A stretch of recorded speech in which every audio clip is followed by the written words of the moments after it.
Israel যদি প্রতিশোধ নিতে চায়, ইরান আরও কঠোর জবাব দেবে বলে মন্তব্য করেছেন দেশটির প্রেসিডেন্ট মাসুদ পেজেশকিয়ান। 2 দিনের সরকারি সফরে কাতারে গিয়েছেন পেজেশকিয়ান। সেখানে বুধবার কাতারের আমির Sheikh Tamim bin Hamad Al থানির সঙ্গে বৈঠকের সময় এই ইস্যুতে ইরানের অবস্থান স্পষ্ট করেন তিনি।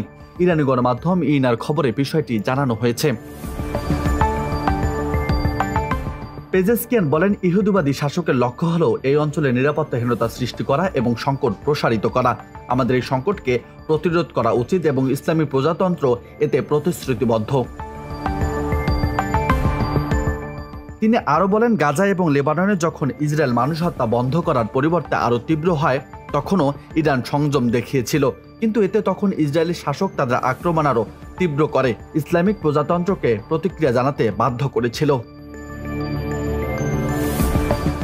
পেজেশকিয়ান বলেন, ইরান এই অঞ্চলে শান্তি ও প্রশান্তি চায়। এমন পরিস্থিতিতে কোনো দেশ উন্নতি করতে পারে না। এ সময় তিনি ইসরায়েলকে মানুষ হত্যা এবং এই অঞ্চলে নিরাপত্তাহীনতা সৃষ্টি করা বন্ধ করার জন্য মার্কিন যুক্তরাষ্ট্র ও ইউরোপের প্রতি আহ্বান জানিয়েছে। তার এমন বক্তব্যে কাতারের আমিরও এই অঞ্চলে শান্তি ও নিরাপত্তাকে ক্রমবর্ধমান এবং রক্ষা করতে ইরানকে সমর্থন করার কথা জানান। শেখ তামিম মধ্যপ্রাচ্যে উত্তেজনা বন্ধে সাহায্য করার জন্য এবং গাজার বিরুদ্ধে ইসরায়েলের আগ্রাসন বন্ধ করার জন্য আন্তর্জাতিক সম্প্রদায়ের প্রতি আহ্বান জানিয়েছেন।